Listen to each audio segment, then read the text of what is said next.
Alright, now we're ready for step 3. In step 3, we're going to go ahead and pick maybe a student. I'm going to start with Avery.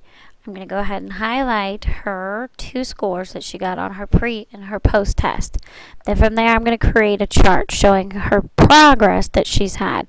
So if I go up to Insert and I go down to where it says Chart, from there, it's going to show me some charts. Obviously, this one would not be a great chart for me to show. I can select a bar chart if I want. Once again, I don't think this is exactly what I want. More of a column chart to me would be a better choice. It would actually show me my pre-test scores with her post-test, and it's a very good comparison. I probably would want to go ahead and customize this a little bit. So I can go ahead and do a variety of things. I could change colors. One thing I'd want to do is call this chart Avery. So I would call it Avery, and I might want to call it pre/post, so I know exactly what this is assessing.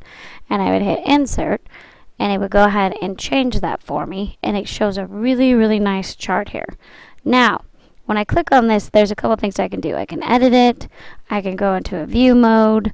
But what I really want to do here is I want to go ahead and copy this chart because I would want to put this on something else. I do not want to keep this on my actual chart page that I have here. So I'd probably just go ahead and copy it.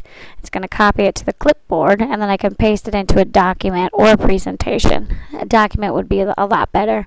Then I could take each of these for my students, print them out, probably print, maybe 4 of them on a page, and then from there you can go ahead and put them in your data binders. And when you're showing progress with parents or your principal, or even for your own data, this gives you a nice visual of your post and your pre-test analysis. So I think this is a really cool feature that Google has. So you just have to go in once and put in your names, your pre-test and your post-test, and then you're able to create some really cool looking charts. So I'll show you one more time on how to do this. I'm going to go ahead and delete this out. I do have it saved to my clipboard, so I will not lose it. So let's say I wanted to do Tyler instead. Once again, I'm going to highlight on both of his. I'm going to go up to Insert. I'm going to go down to Chart. What data? Guess it's up. It's only giving me one. So see, sometimes I just go too fast. So if I go up to Tyler once again, and I would want to highlight both of his, this is going to work much better. I would click on Chart.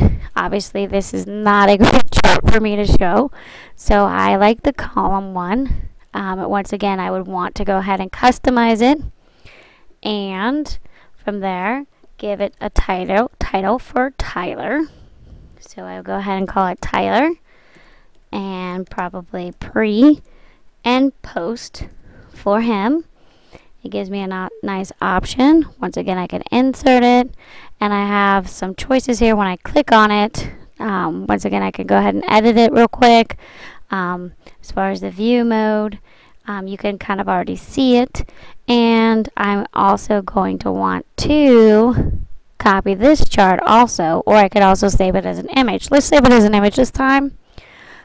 So it is down here calling chart 1, and it's showing as a image file, a PNG file. So once again, this is a really great way to individualize your stats that you have for your kids, and you could do all of them, put them on a document, and put them in the data binders. In our next step, I'm going to show you how to make a chart with all of the data that is given. Thanks.